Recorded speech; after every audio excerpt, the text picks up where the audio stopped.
right. Good evening, everyone, and my thanks to the committee. We had a very difficult job this year.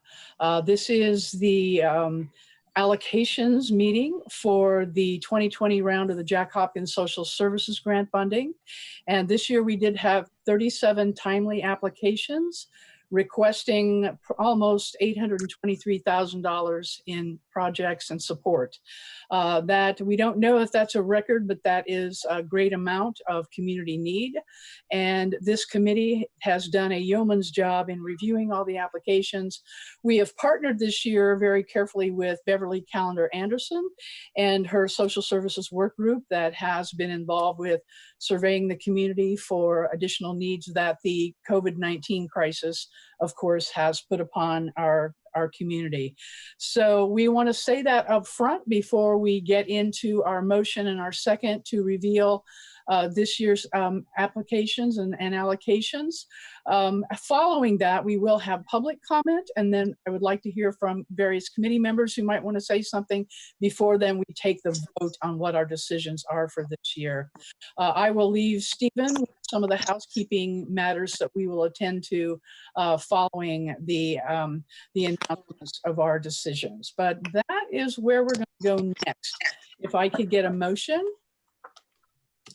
And this is basically to recommend the committee's work to the council. I'd like to make a motion to recommend funding. Second. All right, we have that motion and that second. So I will read through the decisions. We will begin with alphabetical order at the top. All options is obviously requesting diapers and wipes, and that has been granted at $4,000. Amethyst House is wanting to upgrade flooring in their men's house and other requested building upgrades. That is for $18,000. The Boys and Girls Club needs continuing operations of the Boys and Girls Club of Bloomington through their community emergency relief programs. That is funded at $15,000. Catholic Charities is seeking therapist salary and benefits, and that was granted at $20,278. The Community Kitchen of Monroe County needs a warehouse pallet shelving and decking and battery and charger, and that was for $8,113. Courage to Change Sober Living for their Fresh Start rent subsidy programs is granted $6,000. El Centro Comunal Latino for financial assistance for their Latino residents sharing during the COVID-19 pandemic for $10,000. Habitat for Humanity for bridge funding for their build site preparation for $10,000. HealthNet Bloomington, formerly known as Volunteers in Medicine, and now a very useful clinic, needs to purchase dental equipment. So that will be funded at $19,590. Hoosier Hills Food Bank for COVID food purchasing project, $30,000. Life Designs for residential support services, $8,800. Meals on Wheels for the purchase of electric meal transporters, $7,260. Middle Way House for purchase of climate control panel, $3,000. Monroe County CASA for security cameras and related equipment and resource materials, $1,620. Monroe County United Ministries for computers and software, curriculum kits, and iSprout assessments for $16,000. Mother Hubbard's Cupboard for bridge funding, $10,000. New Hope for Families to expand their family coordinator hours, $13,000. New Leaf, New Life for expansion of hours for 2 existing part-time New Leaf, New Life employees, $9,000. Pantry 279 for use toward either their cargo truck or executive director compensation, $20,000. Planned Parenthood of Indiana for colposcopy equipment and related expenses, $11,134. Shalom Center for exterior painting and floor upgrade, $21,000. South Central Community Action to continue the Covering Kids and Families program, $25,000. St. Vincent de Paul for supplemental rent program assistance, $15,000. And lastly, Wheeler Mission for personnel expenses, $17,000. And we did have additional monies left over. We had initially thought we would only have $311,000 to allocate this year, but because of some leftover dollars from last year's, we have managed to get this done for $318,000. And you took the screen off, so I couldn't get to the change. Sorry, 795. Thank you. You can see that the committee has done a remarkable job in making our budget this year, making the funding that we have available cover a great amount of community needs. So with that, I would like to now go to the members of the committee if anyone would like to make any final comments about the decisions that we made or the process itself. So without seeing Sue's hand, just raise a hand if you make a comment and I will call on you. And maybe I'll just start with Sue. Sue, do you have anything you would like to say? Yes, thank you. Is my audio at least working? Yes, Good. we can hear you. Okay. I don't have anything super profound to say, but more than anything, I just want to thank these agencies. We have heard a lot of talk about heroes since the pandemic began to unfold, and we have rightfully cheered our healthcare providers and people who do the everyday essential jobs. And I think there are all kinds of heroes, and a lot of them are among the agencies that have applied here. And I am grateful every day that I live in Bloomington, and I am grateful for people like these who make it an amazing town. So thank you to all of you for what you've done. Thank you. Ron, do you have any final comments? I'd also like to thank all the agencies and to say that it was incredibly difficult to make decisions when all these agencies are doing such great work in our city and in our county. So I want to thank them all and let them know that we really took it to heart and really worked hard at trying to be fair and to do a good job. And with all the committee members' input, we did our best, and congratulate everybody who received an award, and let's keep going forward. Thank you. Moving on to my left, what I see to my left, Tim, do you have any final comments? I would just like to thank the committee members for all the work that they put into this process, and thank you, Susan, for inviting me to be part of this group. I appreciate it very much. Thank you. Glad to have you. Matt, any final words? Yes, thank you. Echoing, what others said, certainly thank you to all the agencies and nonprofit organizations in our community that do such incredible work, especially in trying times like these. And thank you for applying for Jack Hopkins Social Service funding. Thanks very much to city staff for all their support through this process, as well as council staff and the clerk staff for supporting us all. We certainly wouldn't be able to do it without all of your help. Thanks to the committee members for your thoughtful deliberations and service on this committee. And I would just echo Councilmember Smith in that these were really hard choices. We had a lot of organizations and a lot of funding requests, and at the end of the day, a finite amount of money. We had to do our best to allocate in a way that met the particularly difficult situations many people in our community find themselves in the context of the COVID-19 pandemic right now. So for anybody who watched any of the deliberations while we were working through this, we were really emphasizing food issues and food insecurity this year, as well as efforts to prevent homelessness and other mental health and safety issues, especially as they relate to children in the community. So those were some of the guiding principles this year. Again, I wish we could fund everybody, but it's just the nature of the finite amount of money we have that we have to do the best in allocating that. So thanks again to everyone. It was a pleasure serving on this committee. Thank you, Matt. And Mark Fraley, any final words?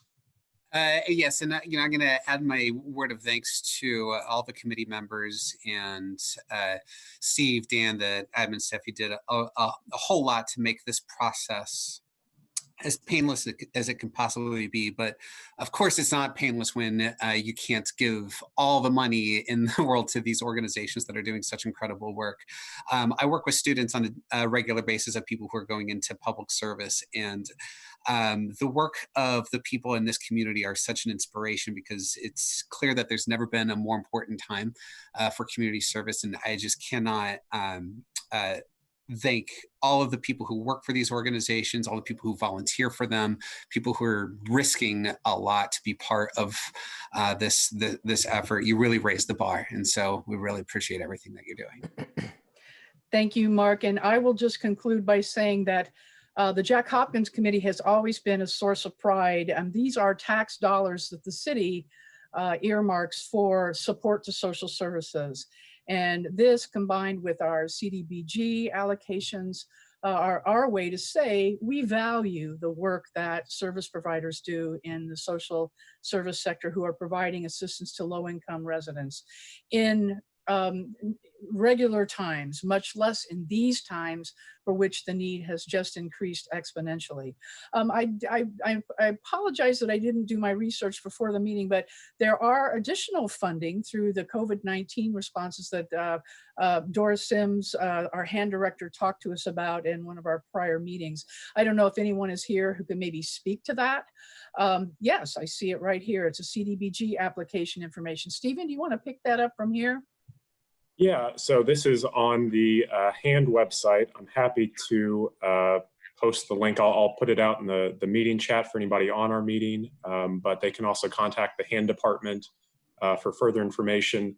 There's a calendar, an application, and some instructions posted here for any agencies that are interested in applying for that special funding. So I'll post the link in the chat here, but for any other interested folks watching at home, please contact the HAND department at the city.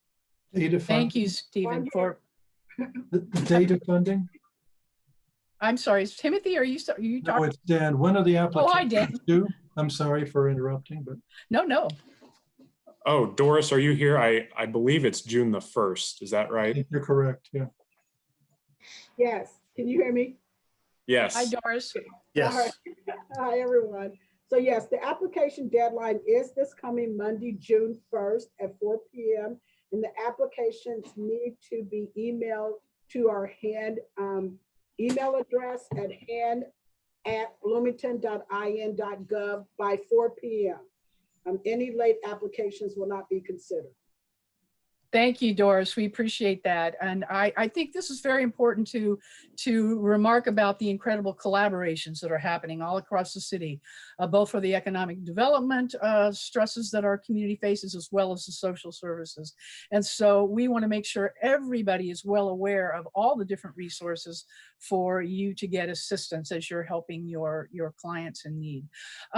With that, we need to open the floor now for anyone here who would like to make any public comments about the Jack Hopkins Social Services Fund. So, Stephen, I don't know if we have any comments in the chat room or if anybody is raising a hand, but I will let you shepherd that process along here on our Zoom. For anybody interested in making a comment, you can simply type into the chat that you'd like to comment, or use the raise hand function. Should be available at the bottom of your screen to indicate that you'd like to comment. And we'll wait a few seconds. I've not seen anyone indicate yet that they'd like to comment, but let's give them a moment.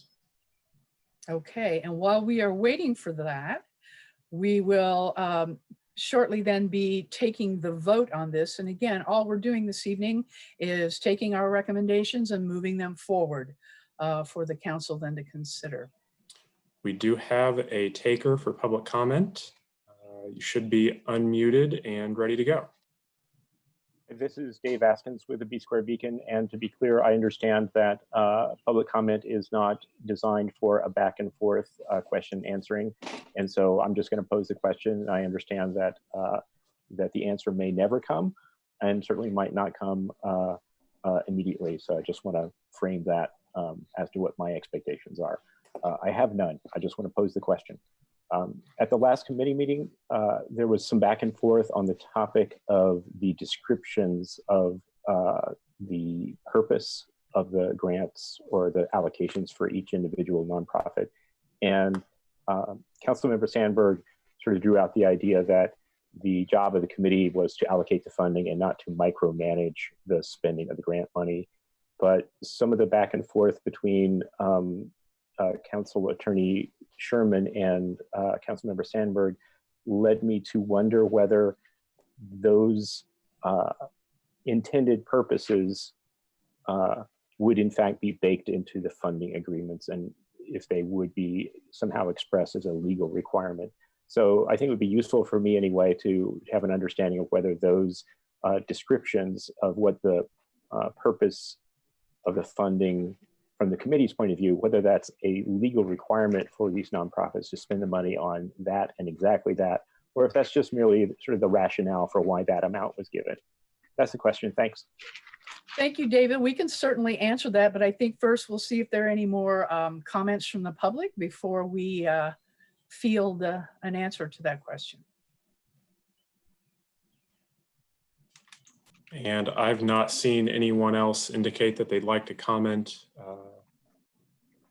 Okay. Well, I will then start, and then I hope Stephen or Dan, you can kind of chime in here. When people do apply to the Jack Hopkins, they are proposing certain things, and they are also giving us their preferences. Like if they can only get partial funding, this is what we would prefer to get. This is 1 followed by 2 followed by 3. We try to follow that very, very carefully, but of course, if you've been involved with our other meeting, you know that there is quite a bit of discussion about what is the best use of this funding in terms of what they're going to actually be able to do with what we're able to allocate. And so there was a little bit of discussion about that. That said, for the purposes of monitoring these grant proposals, we do have to be very careful that the monies are used for what they have asked for and what they have told us they need.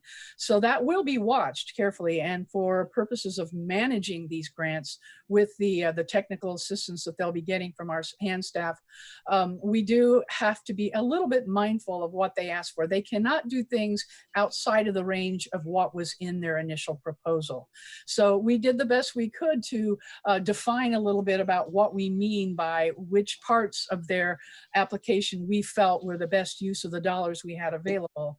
And we do have mechanisms in place to do a little bit of balancing that as it goes forward. But for the most part, we want to be somewhat clear as to what the committee's intent was in the dollar amounts that were given. Now, Stephen, do you have anything else to add to that, or Dan? If you want, I can answer that. Sure. What you see in the chart, or what you saw in the chart, also included purposes, and those will, in a large part, appear in the funding agreements. And if they essentially may narrow the what can be funded from what was requested. And so, for agencies who are watching, they'll get a funding agreement. If they have questions about what they can do with that funding agreement, do bring it up with staff, and we'll clarify that with agencies.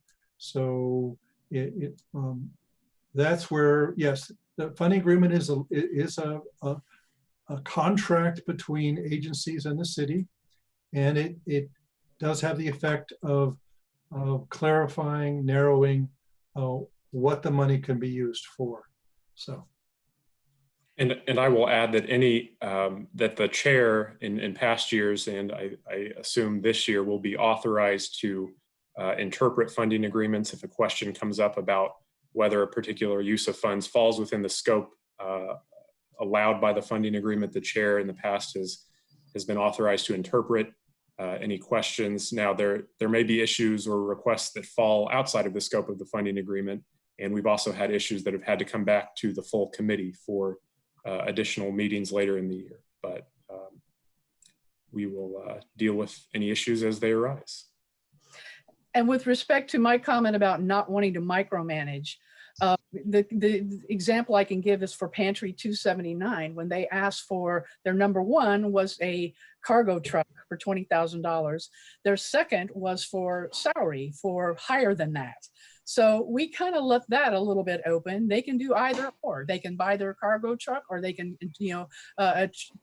use that for the salary. That'll be up to them.